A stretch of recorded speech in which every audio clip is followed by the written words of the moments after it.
இப்போ நாம பார்க்க போறது தர்மசாஸ்தா அப்படின்னு சொல்லப்படக்கூடிய ஐயப்பனினுடைய கவச்ச ஸ்தோத்திரம். இந்த கவச்ச ஸ்தோத்திரமானது குஹ்ய ரத்ன சிந்தாமணி அப்படின்னு சொல்லப்படக்கூடிய மிகவும் ரகசியமான ஒரு கிரந்தத்துல மிகவும் ரகசியமாக சொல்லப்பட்டிருக்கு. இந்த கவச்சத்தை நமக்கு கொடுத்தது யார் அப்படின்னு கேட்டா சிவபெருமான் அப்படின்னு சொன்னா அது மிக இல்லை. ஆமா, கைலாசத்துல பார்வதி தேவியானவள் கேட்ட கேள்விக்கு சிவபெருமான் சொன்ன பதிலாக இந்த கவச்ச ஸ்தோத்திரமானது அமைந்திருக்கு. உலகத்துக்கே தாயான பார்வதி தேவி துஷ்ட கிரகங்களினுடைய பீடிகையில இருந்து தப்பிக்கிறதுக்கும், அதாவது கிரகங்களினுடைய உபாதையினால கஷ்டப்படுறவனுக்கும், ரோகங்களால் கஷ்டப்படுபவனுக்கும், விஷ ஜந்துக்களால் தீண்டப்பட்டு கஷ்டப்படக்கூடியவனுக்கும், பலவிதமான கிரூரத்தனமான இருக்கக்கூடிய எதிரிகளால் ஏற்படக்கூடிய கஷ்டமும், கெட்ட ஸ்வப்னங்கள் போன்ற கஷ்டமும், அதே போல வறுமை போன்ற கஷ்டமும் நீங்குவதற்கு இந்த கலியுகத்துல, கோரமான இந்த கலியுகத்துல ஒரு நல்ல விமோசனத்தை நீங்க சொல்லணும் அப்படின்னு இந்த உலகத்துக்காக பார்வதி தேவியானவள் கேட்க சிவபெருமான் சொன்ன பதிலாக அமைந்த அற்புதமான ஸ்தோத்திரம். இந்த ஸ்தோத்திரத்தை சொல்றவர்களுக்கு என்ன கிடைக்கும் அப்படிங்கிறத பரமேஸ்வரன் ரொம்ப அற்புதமாக சொல்றார். இந்த கவச்சத்தை யார் யாரெல்லாம் ஜபம் பண்றாங்களோ அவங்க பெரிய சித்திகளை அடைந்து தண்ணி மேல நடக்கக்கூடிய சித்தியும், அக்னியால் தகிக்க முடியாத அளவுக்கு சக்தியையும் அடைவார்கள் அப்படின்னு சொல்லியிருக்கார். இந்த அளவுக்கு சக்தி வாய்ந்த இந்த ஐயப்பனினுடைய கவச்ச ஸ்தோத்திரத்தை நாம இப்ப கேட்கலாமா? ஸ்ரீதேவ்யுவாச்ச भगवान् देवदेवेश सर्वज्ञ त्रिपुरान्तक प्राप्ते कलियुगे घोरे महाभूतैः समावृते महाव्याधि महाव्याळ घोरराजैः समावृते दुःस्वप्नशोक संतापैः दुर्विनीतैः समावृते स्वधर्मविरते मार्गे प्रवृत्ते हृदि सर्वदा तेषां सिद्धिं च मुक्तिं च त्वं मे ब्रूहि वृषध्वज।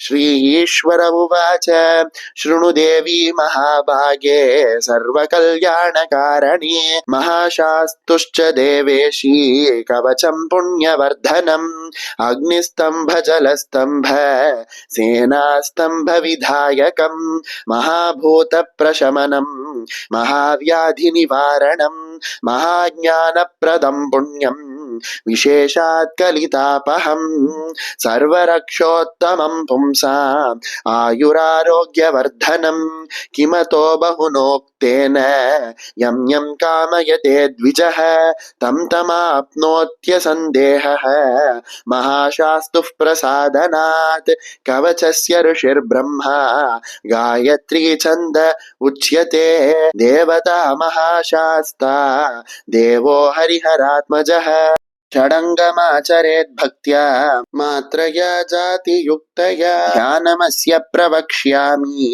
शृणुष्वावहिता प्रिये। अस्य श्रीमहाशास्तु कवच महामन्त्रस्य ब्रह्मा ऋषिः गायत्रीश्छन्दः महाशास्ता देवता ह्रां बीजं ह्रीं शक्तिः ह्लूं कीलकं श्रीमहाशास्तुः प्रसाद सिद्ध्यर्थे जपे विनियोगः। ध्यानम् तेजोमण्डलमव्यघं त्रिनयनं दिव्याम्बरालङ्कृतं देवं पुष्पसरेक्षुकार्मुकलसन्माणिक्यपात्राभयं बिभ्राणं करपङ्कजैमतगजस्कन्धादिरूढं विभुं शास्तारं शरणं भजामि सततं त्रैलोक्यसम्मोहनम्।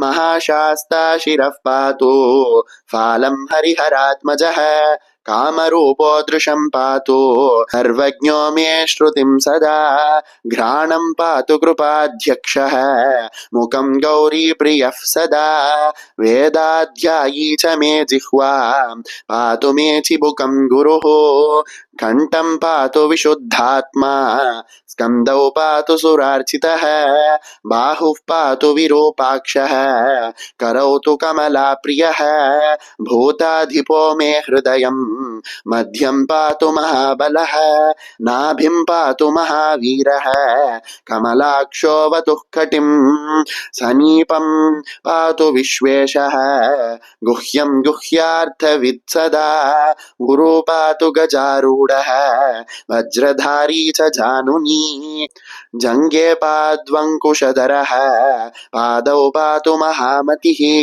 सर्वङ्गं पातु मे नित्यं महामाया विशारदः इतीदं कवचं नित्यं सर्वाघौगनिकृन्तनं महाव्याधिप्रशमनं महापातकनाशनं ज्ञानवैराग्यदं दिव्यम् अणिमादिविभूषितम् आयुरारोग्यजननं महावश्यकरं परं यं यं कामयते कामं तमाप्नोत्य स संशयः त्रिसन्ध्यं यः पठेद्विद्वान् स याति परमां गतिम् इति श्रीगुह्यरत्नचिन्तामणौ श्रीमहाशास्तु अनुग्रहकवचं नाम सप्तमपटलः समाप्तः।